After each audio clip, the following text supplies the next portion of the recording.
Hello मित्रों, चलो છેલ્લા આપણે જે સાયક્લોટોનની વાત અધૂરી રહી હતી એ આજ પૂરી કરી નાખી। છેલ્લા લેક્ચરમાં આપણે બે પરિણામોમાં આયા, બે વસ્તુ આપણા નોંધ એક તો આપણે આવું સૂત્ર મેળવ્યું હતું કે કોણીય આવૃત્તિનું સૂત્ર મેળવ્યું હતું, કંઈક આવું હતું QP upon M। અને બીજી એક વસ્તુ આપણે મેળવી હતી કે ભાઈ વેગ વધે ત્રિજ્યા વધે, બરાબર? વેગ વધે ત્રિજ્યા વધે, વેગ વધે મતલબ વેગમાન વધે, એટલે કોઈ ચોપડીમાં આવું હોય ને વેગમાન વધે તો ત્રિજ્યા વધે, એ પણ સાચું જ છે। કારણ કે વેગમાન વધે એનો અર્થ એવો થાય વેગ વધે, વેગ વધે ત્રિજ્યા વધે। ચાલો આ જોઈએ, બે તારણ પર આ બે સિદ્ધાંતો, આ બે વસ્તુઓ પર જ આપણે સાયક્લોટ્રોન કામ કરે એવું કહીએ। ચલો હવે આપણે જોઈએ એની રચના, સાયક્લોટ્રોનની રચના કેવી હોય, બરાબર? રચનામાં બોલી લેવું, કાર્યપદ્ધતિ પણ હું બોલે લખે નહીં, તમારા જાતે તમારી રીતે લખી કાઢવાનું, બરાબર? એવું જરૂરી નહીં કે ચોપડીની જે લખેલું એવું જેવું બેઠું લખીએ, આપણે આપણી રીતે લખીએ, સમજાવો એ રીતે લખી આપવાનું, બરાબર? એટલે આપણે પહેલા સમજી લઈએ, પણ તમારે તમારી જાતે આ લખવું પડશે। હવે જો રચના કેવી હોય તો પહેલા રચનામાં બે ડી આકારના પોલા ખાલી બોક્સ લેવામાં આવે, ડી આકારના બોક્સ લેવામાં આવે તો બે ડી આકાર, ડી એટલે આપણે અંગ્રેજી સ્પેલિંગ ડી આકારના બોક્સ લેવામાં આવે છે, જે ખાલી હોય, ખાલી આવે, ખાલી બોક્સ, ખાલી બોક્સ લેવામાં આકૃતિ દોરીએ હમણાં, હાલ આકૃતિ આપણે દોરીએ પણ અમુક વાક્ય આપણે લખી કાઢીએ। ડી આકારના બે પોલા ખાલી બોક્સ લેવામાં આવે, બરોબર? એટલે મને ડીઝ કહેવાય, મને શું કહેવાય? ડીઝ કહેવાય, DEES, ડીઝ કહેવાય। કારણ કે બે ડી, એક ડી હોય તો ડી, પણ બે હોય તો બહુવચનમાં ડીઝ, જેને ડીઝ પણ કહે છે। બે લેવામાં, એક હોય તો એક વચન ડી, તો બે હોય તો બહુવચનમાં આપણે તો એસ પાછળ લાગી જાય, ડીઝ, શું ડીઝ કહે છે, જેને ડીઝ પણ કહે છે। ચલો હવે આકૃતિ હું દોરું, આકૃતિ, અને આકૃતિ પરથી આપણે કાર્યપદ્ધતિ જોઈશું કઈ રીતના કામ થાય। તો અહીં બે આકૃતિ હું દોરે, અહીં બે આકૃતિ દોરે। હવે જો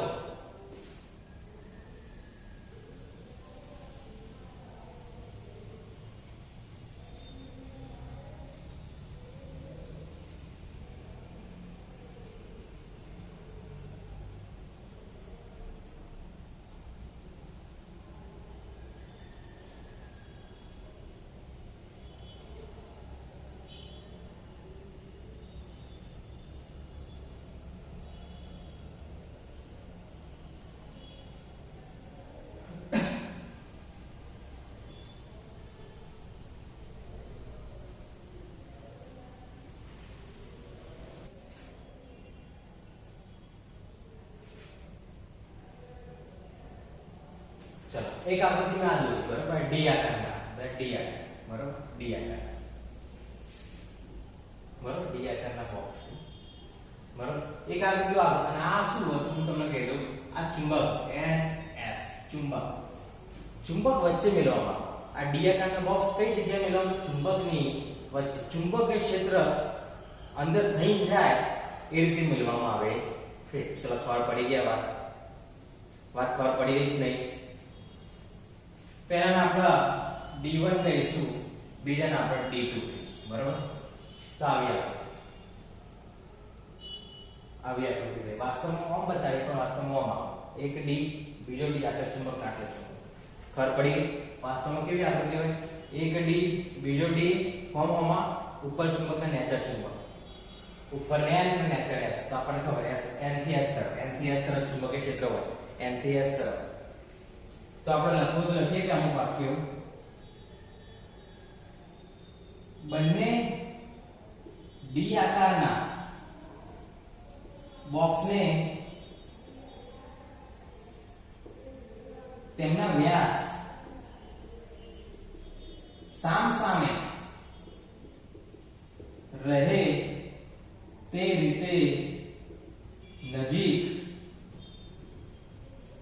મૂકવામાં આવે છે. અમુક થોડી જગ્યા હોય, તેની વચ્ચે થોડી જગ્યા હોવી જોઈએ. થોડી જગ્યા દેખાય ને, જગ્યા થોડી જગ્યા હોવી જોઈએ, તો નજીક લાવવામાં એકદમ અડાડી નહીં, થોડી જગ્યા હોવી જોઈએ. તેમના પર લાગવામાં આવે, તેમના પર ચુંબકીય ક્ષેત્ર લાગુ પાડવામાં આવે છે. તેમાં ચુંબકીય ક્ષેત્ર લાગુ પાડી શકે. ચલો આ આકૃતિ બીજી આકૃતિ હું દોરું, જેનાથી આપણા બધા સ્વર પર જે આપણો જ્ઞાન આકૃતિ હોય.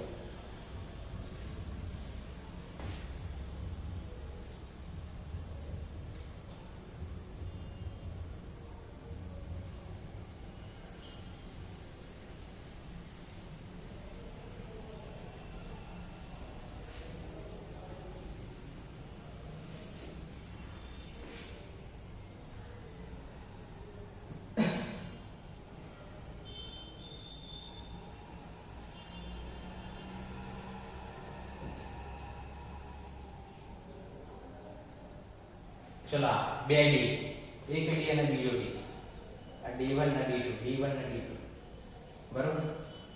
ચુંબક બતાવતો નહીં, આપણે અંદર શું થાય એ જોવાનું. બહાર આપણે બહારેની રચના જોઈ લીધી, ભાઈ N અને S ચુંબકીય ક્ષેત્ર લાગુ પાડેલું હોય. આ રીતે D મેલેલા હોય, એક ડી અને બીજો ડી, એમાં ઉપરની નીચેની તરફ અંદર તરફ ચુંબકીય ક્ષેત્ર જાય, એટલે અંદરની તરફ ચુંબકીય ક્ષેત્ર જાય. ખબર પડી ગઈ? સમજ પડી કે નહીં? આખી રચના આજે ડી હતા એને અમે ઉઠાઈને ઓમ મેલી દીધા. આડી નજીક અને વચ્ચે બિંદુ. વચ્ચે બિંદુ શું હોય? એ વિદ્યુત ભાર કાઢે, વિદ્યુત ભારિત કણ કાઢે, બરોબર. આ બિંદુ શું હોય? બે એક વસ્તુ મિલાવવાનો જેમાં વિદ્યુત ભારિત કણ નીકળતા હોય, એવી ગન મેળવવામાં આવે, બરોબર. એવી વિદ્યુત ભારિત ગન મેળવવામાં આવે જે વિદ્યુત ભાર કાઢતા હોય, એમાં વિદ્યુત ભાર નીકળે. હવે જોતા રહેજો. ચુંબકીય ક્ષેત્ર એમ્પિયર્સ તરફ, મતલબ આમ અંદર જતી દિશામાં. ચુંબકીય ક્ષેત્ર અંદર જતી દિશામાં, બરોબર. આ વસ્તુ ખબર પડી ગઈ. હવે આ બે ડી ના એસી વોલ્ટેજ આલ લેવામાં આવે. એસી વોલ્ટેજ આલ લેવામાં આવે. એસી એટલે શું, ડીસી એટલે શું? આ વસ્તુ 10મા ધોરણમાં તમે થોડો ખ્યાલ મેળવ્યો હશે, પણ હું તમને કહી દઉં કે આ બલ્બ ધારો અને આ બેટરી પ્લસ ઓર માઈનસ, તો આપણને ખબર કે વૈદ્યુત પ્રવાહ નીકળે આમ જાય અને બલ્બ મતલબ પ્રકાશિત થાય, બરોબર. ચલો, તો આખા પ્રક્રિયા દરમિયાન પ્રવાહ એક જ દિશામાં વહેવાનો, બરોબર. વોલ્ટેજ પણ એક જ હોય, કે આટલા પ્લસ ના આટલા માઈનસ, બરોબર. તો આ જે બેટરી દ્વારા જો વોલ્ટેજ મળે, જે પ્રવાહ મળે એ ડીસી પ્રવાહ, ડીસી વોલ્ટેજ છે. પણ જો આ બેટરી સતત બદલતી હોય, ઘડીકમાં આ પ્લસ, ઘડીકમાં આ માઈનસ, ઘડીકમાં આ પ્લસ, ઘડીકમાં આ માઈનસ, જો આ પ્લસ ના માઈનસ સાથે પ્રવાહ ઓમ, એટલે ઘડીકમાં પ્રવાહ ઓમ જાય, ઘડીકમાં ઓમ જાય, ઘડીકમાં ઓમ જાય, ઘડીકમાં ઓમ જાય. આ તો હળગત છે, આ તો પોતાનું કામ કરે જ છે. આ બાદથી આવતા આ બાદથી આનો તો વધુ નહીં, પણ આવું દિશા સતત બદલાય, બરોબર. એના કહેવાય એસી પ્રવાહ. અને એવા એની અંદર જે વોલ્ટેજ મળે એસી વોલ્ટેજ કહેવાય. ખબર પડી ગઈ? એસી વોલ્ટેજ એ આપણે જોઈશું, આપણા પાઠમાં આવશે. હાલ પૂરતું યાદ રાખો કે ભાઈ એસી જે આપણે જોઈન કર્યું, એસી વોલ્ટેજ આંદોલક, ચોપડીમાં આંદોલક લખેલું. આંદોલક એટલે દોલન કરે, ઘડીમાં પ્લસ થાય, ઘડીમાં માઈનસ, ઘડીમાં પ્લસ, ઘડીમાં માઈનસ, આ રીતે આંદોલન કરે. એ ચોપડીમાં આંદોલક શબ્દ લખેલો, આંદોલક. આંદોલકનો અર્થ એવો થાય કે ભાઈ દોલન કરે છે. ચલો, ખબર પડી ગયા? ટૂંકમાં એક પ્રકારની બેટરી જેનો પ્લસ માઈનસ સતત બદલાય કરે. એક વખત પ્લસ થાય, એક વખત માઈનસ થાય, એક વખત પ્લસ થાય, એક વખત માઈનસ થાય. આ રીતે બેટરી જોઈન કરીએ. વચ્ચે ખબર પડી ગઈ વચ્ચે શું હોય? કે વિદ્યુત ભાર કાઢનાર ગન, વિદ્યુત ભારિત કણ કાઢનાર ગન હોય છે. એમાંથી વિદ્યુત ભાર નીકળે, બરોબર. બીજું ચુંબકીય ક્ષેત્ર અંદર જતી દિશામાં, એટલું યાદ રાખો, ચુંબકીય ક્ષેત્ર અંદર જતી દિશામાં આ બાજુ,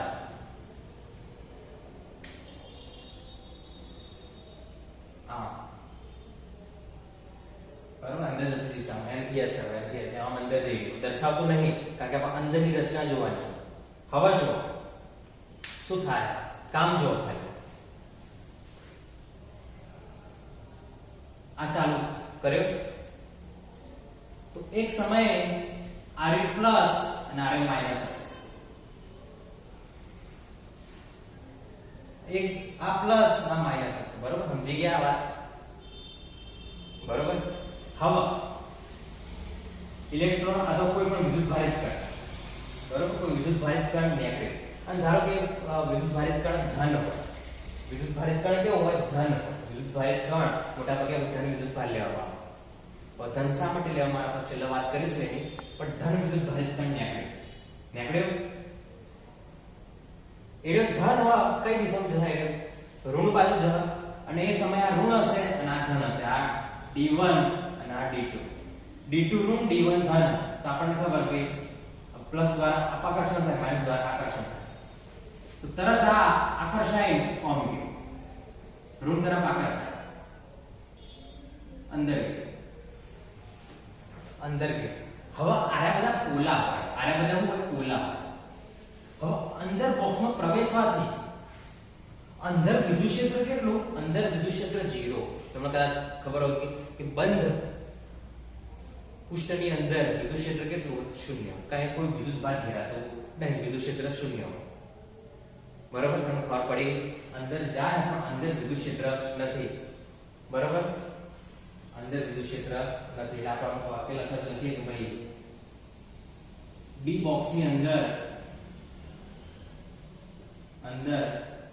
પેલું યાદ હતો, ઇલેક્ટ્રોસ્ટેટિક શિલ્ડિંગ કારની અંદર વિદ્યુત ક્ષેત્ર 0 હોય, યાદ જ નહીં, ઇલેક્ટ્રોસ્ટેટિક શિલ્ડિંગ કારની અંદર આપણે વિદ્યુત ક્ષેત્ર 0 હોય, બંધ પૃષ્ઠની અંદર વિદ્યુત ક્ષેત્ર 0 હોય. તો ડી બોક્સ ની અંદર વિદ્યુત ક્ષેત્ર 0 છે, બરાબર, ક્ષેત્ર સિમ્પલ વિદ્યુત ક્ષેત્ર 0. હવે આ બાજુ વડા પર ચુંબકીય ક્ષેત્ર લાગુ જ છે બધા આખા, બરાબર. આ પ્લસ આ માઈનસ થયો, એના અંદર વિદ્યુત ક્ષેત્ર ઉત્પન્ન થયું, અને આ ધન નીકળ્યો તો કઈ બંધ દિશામાં જતો, માઈનસ તરફ જતો, માઈનસ તરફ ગયો. હવે જેમાં અંદર પ્રવેશ છે એટલે વિદ્યુત ક્ષેત્રની અસર પતી ગઈ, વિદ્યુત ક્ષેત્રની અસર પતી ગઈ, કે અંદર વિદ્યુત ક્ષેત્ર નહીં, પરંતુ ચુંબકીય ક્ષેત્રની તો અસર હોય, ચુંબકીય ક્ષેત્ર તો બધા અસર, તો અંદર હવે ચુંબકીય ક્ષેત્રની અસર નહીં, ફક્ત વિદ્યુત ક્ષેત્રની અસર પૂરી.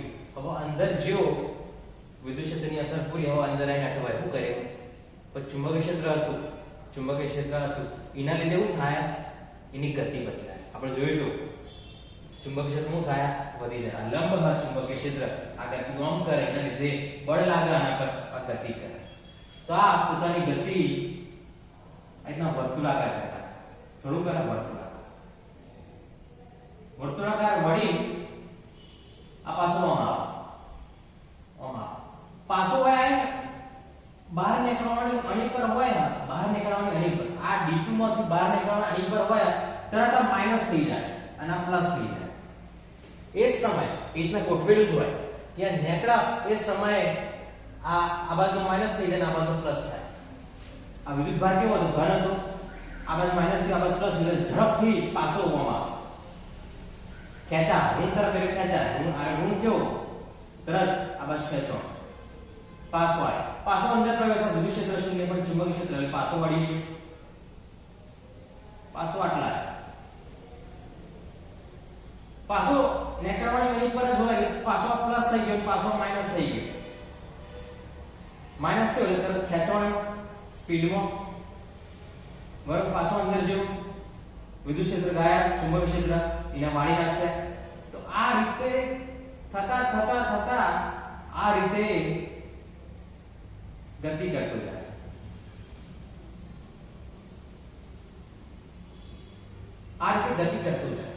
હવે તમને પ્રશ્ન થાય કે એની ત્રિજ્યા કેમ વધતી ગઈ, એવો પ્રશ્ન થાય કે એની ત્રિજ્યા કેમ વધતી ગઈ, કારણ કે એનો વેગ વધ્યો. કઈ રીતના જો કંઈક v1 વેગથી આમ જાય, ચુંબકીય ક્ષેત્રના લીધે વળી જાય, આટલા આવ્યો બરોબર. એના જોડે v1 વેગ, વેગ બદલાતો નથી, તમને યાદ હશે, ચુંબકીય ક્ષેત્રના લીધે વેગ ઘટતો નહીં, એટલે v1 વેગ તરફ પાછું નેકાવાની અણી પર હતો એટલે પાછું આ માઈનસ થી ના બાજુ પ્લસ થયો, માઈનસ ઘડીને માઈનસ જોયું એ સ્પીડમાં ખેંચાણ એટલે વેગ થોડો વધી ગયો, સ્પીડમાં ખેંચાણ એટલે થોડો વેગ વધી ગયો, એટલે હવે વેગ v2 થઈ ગયો, પાછો વળી ગયો v2 વેગથી પાછો આવે, પાછો માઈનસ થયો, આ પ્લસ પ્લસ પ્લસ ઉપર ધકેલશે માઈનસ ખેંચશે એટલે પાછો વેગ વધી ગયો, અને વેગ વધે ત્રિજ્યા વધે, વેગ વધે તો ત્રિજ્યા વધે, વેગ વધે ત્રિજ્યા વધતી જાય બરોબર, વધતી જાય, વેગ વધતો જાય ત્રિજ્યા વધતી જાય, વેગ વધતો જાય ત્રિજ્યા વધતી જાય, ત્રિજ્યા વધતી જાય વેગ વધતો જાય,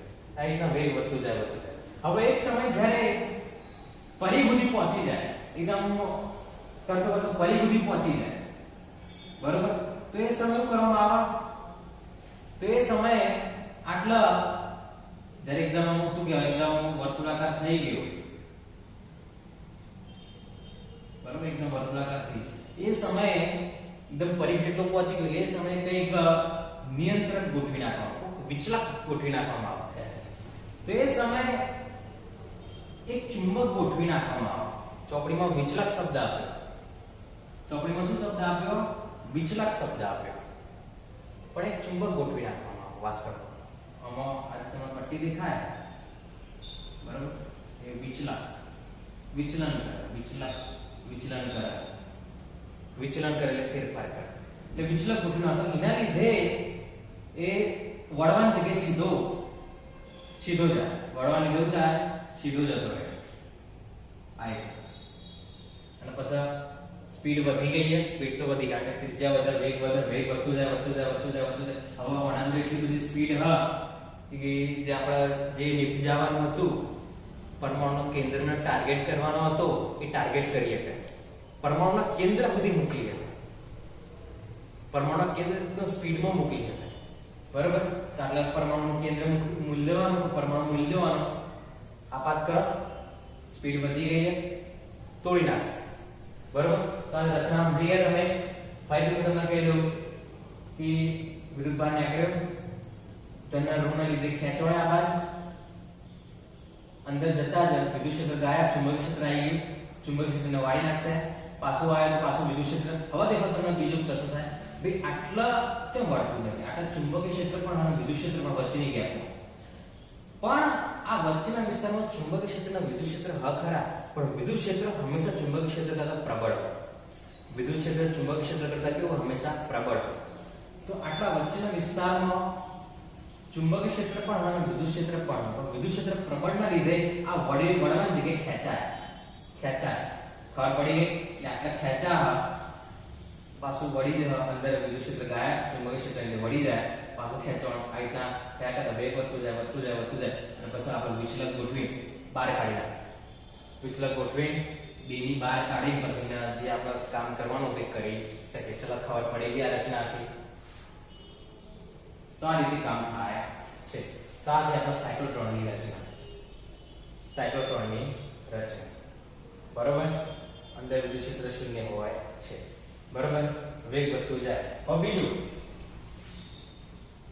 કોના ચિંતા ખબર પડે કે ચાણા મારે પ્લસ કરવાનું, ચાણા માઈનસ કરવાનું, ચાણા પ્લસ કરવાનું, તો આ આંદોલકની આવૃત્તિ ઓણિયા જેટલી રાખવાની, એટલે કર્ણા જેટલી રાખવાની. આપણે જોયું કે કોણીય આવૃત્તિ, કોણીય વેગ અથવા કોણીય વેગ, વળવાનો કોણીય વેગ અથવા કોણીય આવૃત્તિ વેગ અને ત્રિજ્યા પર આધારિત નથી, વેગ અને ત્રિજ્યા પર આધારિત નહીં, એટલે પહેલા આને શોધી નાખવાનું, કેટલો વિદ્યુત ભાર ઉત્પન્ન થાય, ચુંબક ક્ષેત્ર કેટલું લાગુ પાડ્યું, એનું દળ કેટલું, આ મળી ગયું, કર્ણની કોણીય આવૃત્તિ મળી ગઈ, બસ એ કોણીય આવૃત્તિ જેટલી ઓની આવૃત્તિ પણ રાખવાની, એ કોણીય આવૃત્તિ જેટલી ઓની આવૃત્તિ પણ રાખવાની બરોબર, ક્યારે વળશે એ પ્રમાણે આ પ્લસ માઈનસ થયા કરશે. ખબર પડી ગઈ? સાથે લખી દઈ વાક્ય, કણની કોણીય આવૃત્તિ જેટલી આંદોલકની કોણીય આવૃત્તિ રાખવાની. અથવા તો આવું લખીએ કે ઓમેગા સી કણની, અથવા કણની આપણે ઓમેગા લખીએ, ઓમેગા સી જેટલી સાયક્લોટ્રોન, બરોબર, સાયક્લોટ્રોન આ ઓમેગા સી જેટલી તો સમાન હોય, કાર્બનિક મૂકે કે સમાન, કણની અને સાયક્લોટ્રોનની સમાન, બરોબર. તો આ શરત થઈ આપણી, બરોબર. હું સમાન રાખવા, કણની કેટલી એના જેટલી જોડી રાખવાની, એટલે જ કણની કોણીય આવૃત્તિ સાયક્લોટ્રોનની કોણીય આવૃત્તિ પડે, કણની કોણીય આવૃત્તિ સાયક્લોટ્રોનની કોણીય આવૃત્તિ પડે એટલે આટલા આપણે ઓમેગા સી લખીએ, બરોબર. તો આ રીતે જો આવૃત્તિ સમાન હોય તો આના ખબર પડી જાય, આના મગજની પણ ખબર પડી જાય કે ચાણ મારે બદલવું, એટલી આવૃત્તિ પ્રમાણે બદલી જાય અને આ વળતું જાય, વેગ વધતું જાય, વેગ વધે આવૃત્તિમાં ફેરફાર થાય ના, આ તો જાણ બદલવાનું તાણ જ બદલે, ખબર પડી ગયા અમારે. તો આ રીતે આપણે કાઢી શકીએ, આ રીતે કામ થાય. તો કાર્ય પદ્ધતિ આપણે જોઈ, રચના જોઈ લીધી, એની કાર્ય કરવાની પેટા પદ્ધતિ આપણે જોઈ લીધી. ચલો બીજું હવે આના ફાયદા અને મર્યાદાઓ જોઈએ. ફટાફટ ઝડપથી, થોડું લેક્ચર થોડું લાંબુ થઈ જાય પણ આપણે ઝડપથી જોઈએ. પહેલે આપણે જોઈ લઈએ ફાયદા. ચલો ફાયદાઓ જોઈએ. તો એક તો ન્યુક્લિયર પ્રક્રિયાઓના અભ્યાસમાં, ન્યુક્લિયર પ્રક્રિયાઓના અભ્યાસ માટે, ન્યુક્લિયર પ્રક્રિયાઓ જે હોય આપણે જોયું ભાઈ, ન્યુક્લિયસ સાથે સંકળાયેલી જે પ્રક્રિયા, કેન્દ્ર સાથે સંકળાયેલી જે પ્રક્રિયા, એના અભ્યાસ માટે. બીજો કૃત્રિમ રેડિયોએક્ટિવ તત્વો તૈયાર કરવા માટે, કૃત્રિમ રેડિયોએક્ટિવ તત્વ તૈયાર કરવા. રેડિયોએક્ટિવ તત્વો જે રેડિયોએક્ટિવ તત્વો કોને કહે છે? આલ્ફા બીટા ગામા નું ઉત્સર્જન કરે, આલ્ફા બીટા ગામા, બરોબર, ઉત્સર્જન કરે. હવે જે ઉત્સર્જન ના કરતું હોય એના પર પ્રતાડાયન કરીને ઉત્સર્જિત કરાવી શકીએ, એના પર પ્રતાડાયન કરીને ઉત્સર્જિત કરાવી શકીએ એટલે એક પ્રકારનો રેડિયોએક્ટિવ થઈ ગયો. કૃત્રિમ, કુદરતી નહીં. કુદરતી રેડિયોએક્ટિવ શું હોય કે જે હંમેશા ઉત્સર્જિત કરતો હોય, પણ જે કૃત્રિમ માનવ સર્જિત એને પ્રતાડિત કરીને, બરોબર, આપણે બળજબરીપૂર્વક ઉત્સર્જન કરે એ કૃત્રિમ રેડિયોએક્ટિવ. ત્રીજું કેન્સરની સારવારમાં વપરાય, કેન્સરની સારવાર, કેન્સરની સારવારમાં મેડિકલ ક્ષેત્રે વપરાય. આ જે વેગ વધારે હોય એના દ્વારા આપણે કેન્સરની સારવાર કરી શકીએ છીએ. ચોથો ઉપયોગ ઘન પદાર્થમાં આયન ઇમ્પ્લાન્ટેશન માટે. આયન ઇમ્પ્લાન્ટેશન એટલે શું થાય સમજાય દો આકૃતિ દોરીને. ધારો કે ઘન પદાર્થ, બરોબર, એકદમ વ્યવસ્થિત બધું ગોઠવાયેલું ને બધા કણો વ્યવસ્થિત ગોઠવાયેલા. કોઈ કના સ્પીડમાં મારો કરવામાં આવતો અંદર જતો રહે, સ્પીડમાં મારો કરવામાં આવતું જાય અંદર જતો રહે. એટલે આપણે આયન વધારીએ, આયનનું ઇમ્પ્લાન્ટેશન કરીએ, એનું રોપણ કરીએ. ઇમ્પ્લાન્ટેશન શું થાય? રોપણ કરીએ. બીજાથી આયન લાયા, ઓમનો એટલે આ રીતે ઘન પદાર્થોની લાક્ષણિકતાનો અભ્યાસ કરીએ. આયન ઇમ્પ્લાન્ટેશન દ્વારા ઘન પદાર્થોની લાક્ષણિકતાઓનો અભ્યાસ કરી શકાય આયન ઇમ્પ્લાન્ટેશન દ્વારા, બરોબર. તો આ ફાયદાઓ. અમુક મર્યાદાઓ જોઈ લઈએ. અમુક મર્યાદા, દરેક સાધનની અમુક ફાયદાઓ અને મર્યાદાઓ પણ. કોઈ પણ સાધન આદર્શ તો હોય ને. મર્યાદાઓ શું હોય? તો પહેલી મર્યાદા, હલકા પદાર્થો માટે આ કોમનું નહીં એટલું બધું. હલકા પદાર્થો માટે, હલકા વિદ્યુત ભારિત પદાર્થો માટે અથવા કણો માટે ઉપયોગી નહીં. તો હલકા વિદ્યુત ભારિત કણો માટે ઉપયોગી નહીં. કેમ? તો આ બાજુ કોની આવૃત્તિ આના પર આધારિત, આના પર આધારિત, બરોબર. દળના વસ્તુમાં જો દળ નાનું કોની આવૃત્તિ મોટી, દળ નાનું કોની આવૃત્તિ મોટી, તો હલકા પદાર્થનું દળ કેવું હોય? નાનું હોય. તો કોની આવૃત્તિ કેવી હોય? મોટી હોય. તો કણની કોણી આવૃત્તિ જેટલી સાધનની કોણી આવૃત્તિ રાખવી પડે આપણે. પણ જો કણની કોણીયાવૃત્તિ બહુ વધારે હોય તો સાધનની કોણીયાવૃત્તિ પણ બહુ વધારે રાખવી પડે, પણ એવા આપણા જોડે આંદોલકો નહીં, એવા આપણા આંદોલક નહીં કે વધારે આવૃત્તિ રાખીએ. આપણું કણ જેટલી રાખવાની, પણ જો કણની વધારે હોય પણ આપણા જોડે વધારે આખા એવું કોઈ હોય ના તો આપણે રાખીએ કે ખરા બરાબર બંને ના રાખે પછી આ જળવાય ખરા ના જળવાય. તો હલકા પદાર્થો માટે ઉપયોગી નહીં એટલી બધી. કારણ કે હલકા પદાર્થ હોય, દળ ઓછું હોય આવૃત્તિ વધી જાય, એની આવૃત્તિ જેટલી આપણે સાયક્લોટ્રોનની આવૃત્તિ રાખવી પડે, બરોબર, આંદોલકની આવૃત્તિ રાખવી પડે, પણ આંદોલક એવા આપણા જોડે ઉપલબ્ધ નથી એટલે ઉપયોગી નહીં એટલી બધી. બીજું આપણે ભલે જોઈએ કે નાનું પણ આ વાસ્તવમાં બહુ મોટા હોય. ડીઝ કેવા હોય? બંને ડીઝ બહુ મોટા વિસ્તારમાં બહુ મોટા હોય, બરોબર. આ મોટા હવાવાળા પર ચુંબકીય ક્ષેત્ર લાગુ પાડવાનું તો ચુંબક પણ કેવા જોવા? મોટા. તો આટલા વિસ્તારમાં, આટલા મોટા વિસ્તારમાં ચુંબકીય ક્ષેત્ર લાગુ તો પાડે ને, ચુંબકીય ક્ષેત્ર સમાન જળવાઈ રાખવું મુશ્કેલ છે. હવે જો ચુંબક ક્ષેત્ર સમાન જળવાવું જો આગળ રહેવું જોવા, એટલે કે આ બદલાશે તો આ બદલાશે, અને કોણીયાવૃત્તિ કેવી જો બરાબર જો આ બદલે તો બધું ઊંચા થાય. પણ મુશ્કેલ છે આમાં કેમ કે મોટો વિસ્તાર, બહુ મોટા વિસ્તારમાં ચુંબકીય ક્ષેત્ર સમાન જળવાય, આટલા જેટલું તો એટલું જ આટલું જોવા મળે, એવું રાખવું હોય તો થોડું મુશ્કેલ, કારણ કે એવા આપણા ચુંબક આપણા જોડે ઉપલબ્ધ નથી, બરાબર. બીજું હવે ત્રીજી મર્યાદા એવું હોય કે આપણા વેગ વધા, ચલો વધો નહીં, વેગ વધા આપણે કમવો, જો આ વેગ વધતો તો પ્રકાશનો વેગ જેટલો થઈ જાય તો પણ લોચા. પ્રકાશના વેગ જેટલો આપણો વધો તો વધો નહીં, ચલો વેગ વધે તો વધો નહીં, પણ પ્રકાશના વેગ જેટલો થઈ જાય તો લોચા પડે. કેમ? કારણ કે આઈન્સ્ટાઈન શું કહે? સાપેક્ષવાદ અનુસાર વેગ વધવાથી તેનું દળ વધે છે. એમાં દળમાં ફેરફાર થાય. વેગ વધે તો દળમાં ફેરફાર. હવે વેગ વધો નહીં, કોઈનો વેગ જો પ્રકાશનો વેગ જેટલો થઈ જાય તો એના દળમાં ફેરફાર થાય, અને દળમાં ફેરફાર થાય તો કોણી આવૃત્તિ બદલા તો આ જળવાય નહીં. આજે શરત આ જળવાય નહીં, તો વધવા જતું દળ વધે છે, તો શરત જળવાતી નથી. ક્યારે? જ્યારે પ્રકાશનો વેગ જેટલો થઈ જાય, 3 × 10⁸ જેટલો, બરોબર. તો આ એ ત્રણ મર્યાદાઓ સાયક્લોટ્રોન આપણા સમજી ગયા તમે. ફાયદાઓ, મર્યાદાઓ, રચના, કાર્યપદ્ધતિ આવડનું બોલી ગયું, તમારી રીતે તમે લખી શકો, બરોબર. તો આપણો ટોપિક આપણે અહીં પૂરો જાહેર કરીએ છીએ, બરોબર.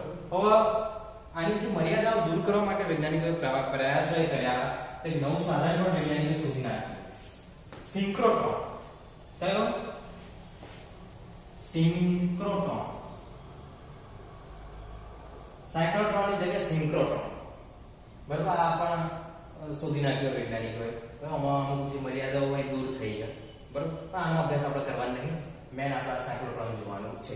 એટલે ફાયદા, મર્યાદાઓ, કાર્યપદ્ધતિ, રચના, સિદ્ધાંત, બરોબર. તાકી થિયરી તમે તૈયાર કરી નાખ્યો, આઈએમપી થિયરી, બરોબર. સારું.